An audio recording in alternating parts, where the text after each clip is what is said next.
Prosecutors charged a 23-year-old in April of 2023 with first-degree murder. We're not naming him because he's no longer facing criminal charges. He went to trial last month, so a little more than a year later. The Denver District Attorney's Office said an officer on scene moved the tactical pen that had fallen from the victim's hand. The pen wasn't photographed by the crime scene unit, and prosecutors didn't know it was there until the first day of testimony. They dismissed the case because it became clear they couldn't disprove self-defense beyond a reasonable doubt. According to Denver police, the officer who moved the pen was in his second week of field training. The department said the defendant didn't provide a statement to investigators and never asserted a self-defense claim. Our legal expert said people who are arrested can't be penalized for staying quiet. The jury can't even be told that they remain silent. So the bottom line is, this individual did what he thought was best for him, and it really doesn't excuse the police for moving and not photographing the pen. Public defenders represented this defendant, and in a statement they shared with us, his attorney said their client acted in self-defense to save himself and others from being violently attacked. And their client is frustrated it took until the evidence was presented at trial for the charge to be dismissed. We're seeing why police were there to begin with. It began just before 8:30 p.m. last Thursday in the 1100 block of 16th Street. The reason I pulled you over is because you failed to signal when you turned to the curb here. What you mean, failed to signal to the curb? You got to signal when you turn to the curb here and park. At least 2 police cruisers are on scene. And the city of Canton is under siege. How you let a dog bite a handcuffed man? He's handcuffed! The Canton Police Department is attacking its citizens. We have to take action. We need all hands on deck.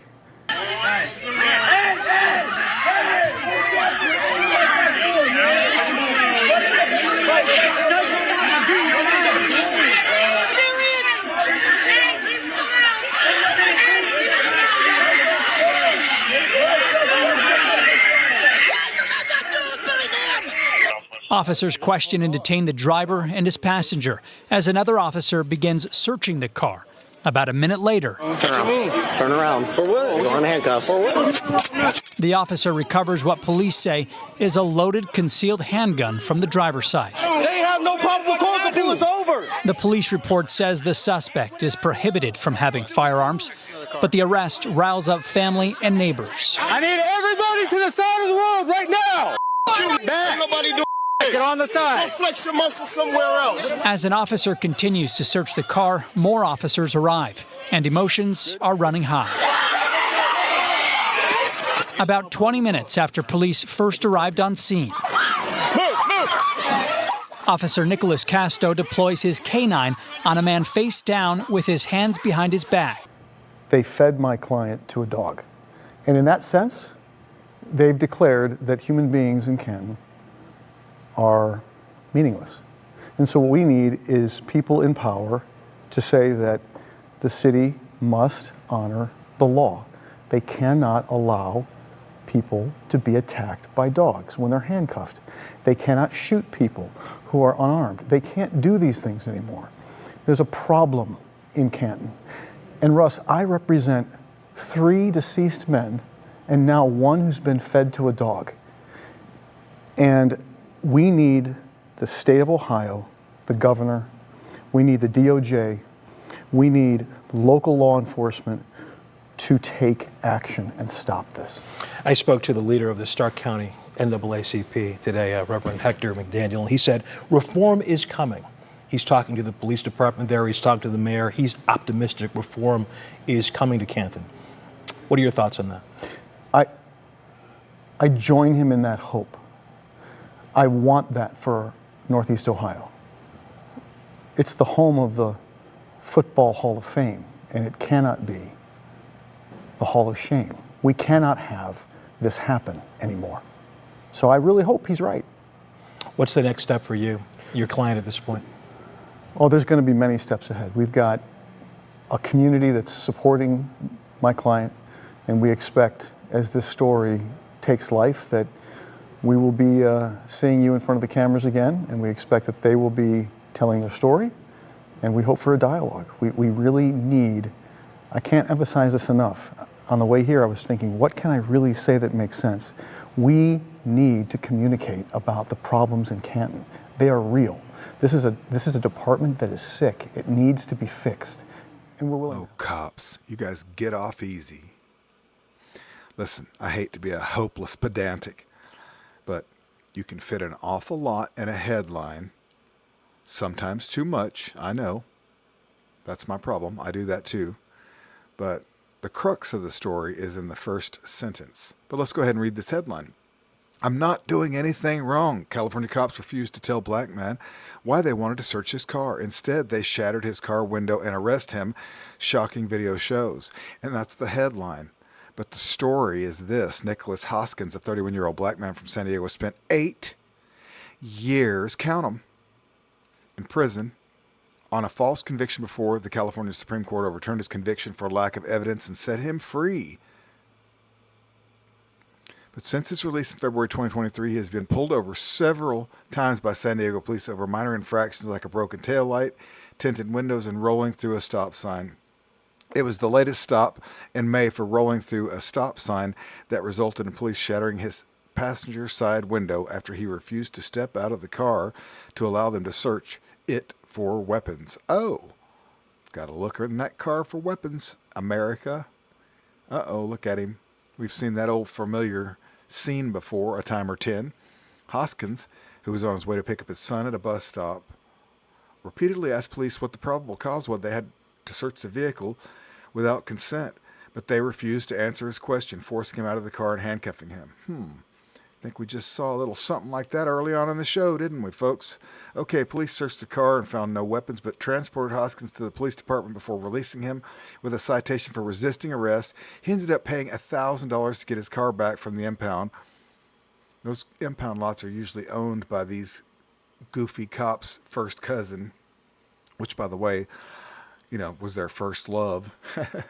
Just kidding. He ended up paying $1,000 to get his car back, blah, blah, blah. Already said that. And his 12-year-old son was forced to wait at the bus stop for 2 hours without knowing what happened to his father because the cops had seized his phone. I'm sure both of them were worried. Very worried.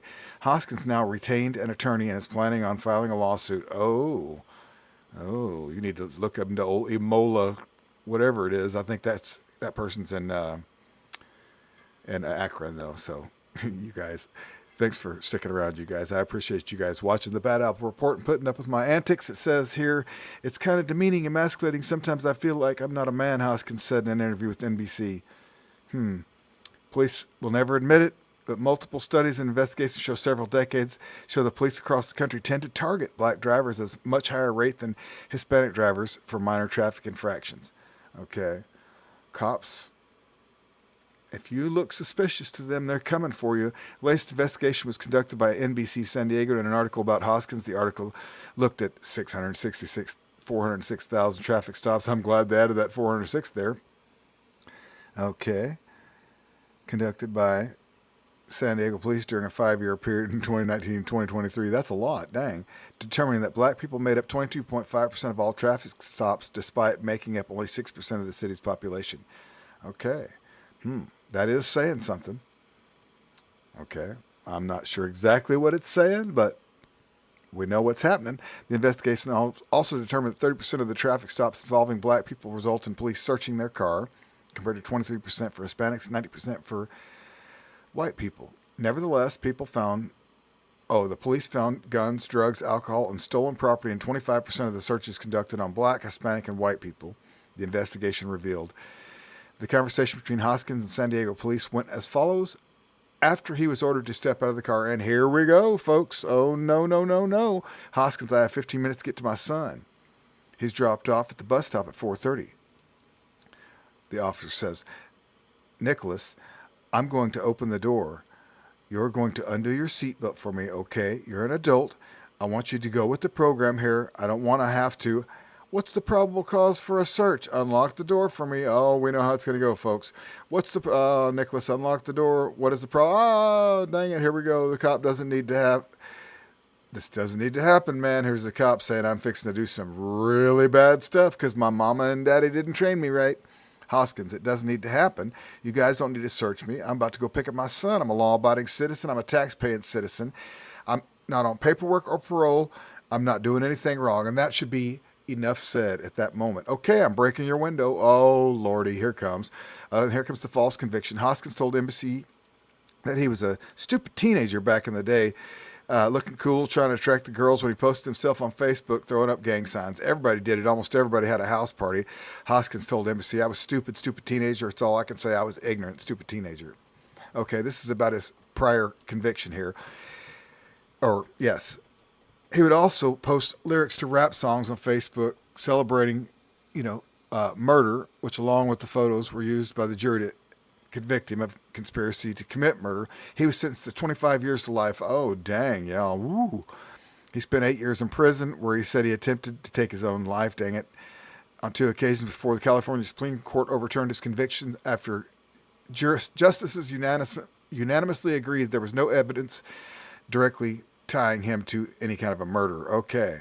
All right. Since then, he's been trying to get his life back on track, planning to attend trade school next month, learn how to become a carpenter and a welder.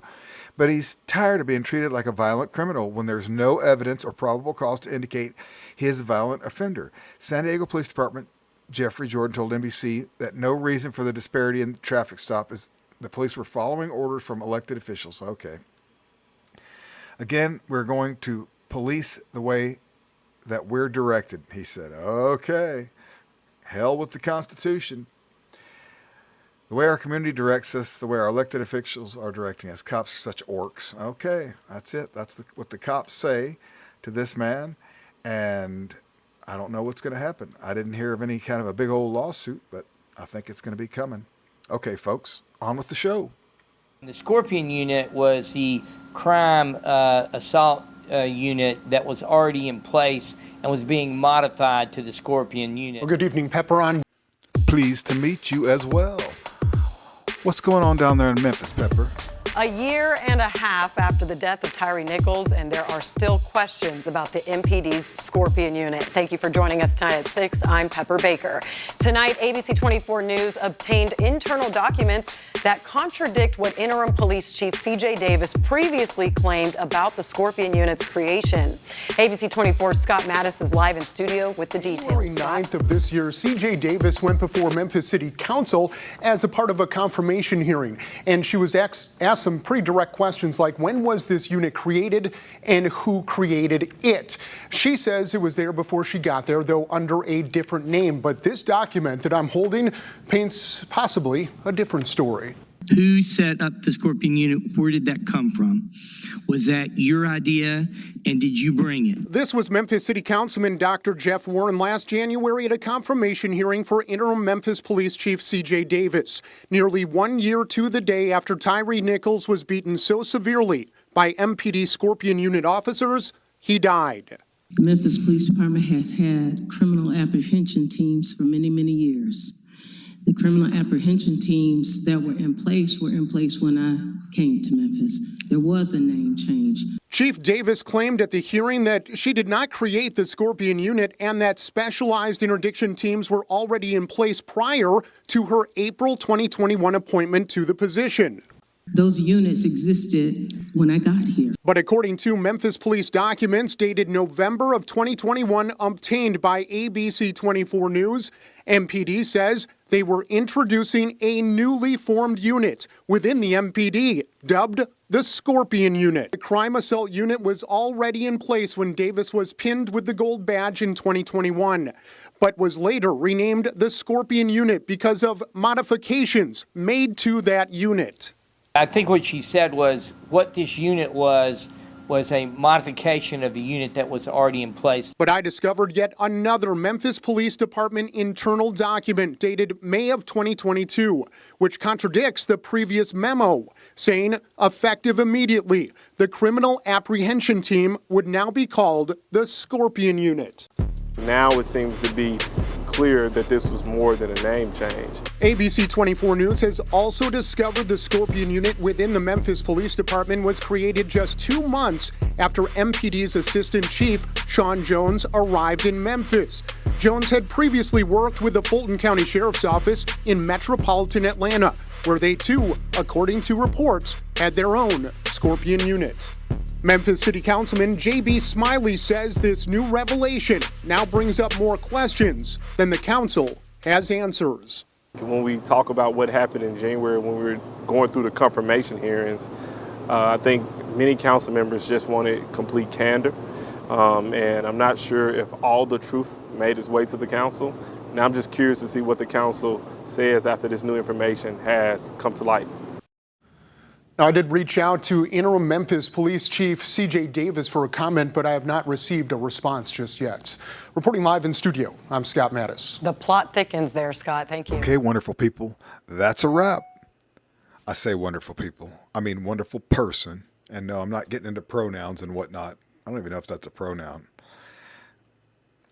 Anyways. I do this for an audience of one, and that's you. And that's a fact. And I think you know it. So you guys are awesome. I say you guys, you are awesome. You're all awesome. Okay. I won't leave you so confused. I'm going to whip up another batch of bad apples just for you and you and you and you and you and you right here at home on the range. We'll see you tomorrow, bright and early, 7:30 a.m. Have a great day, folks.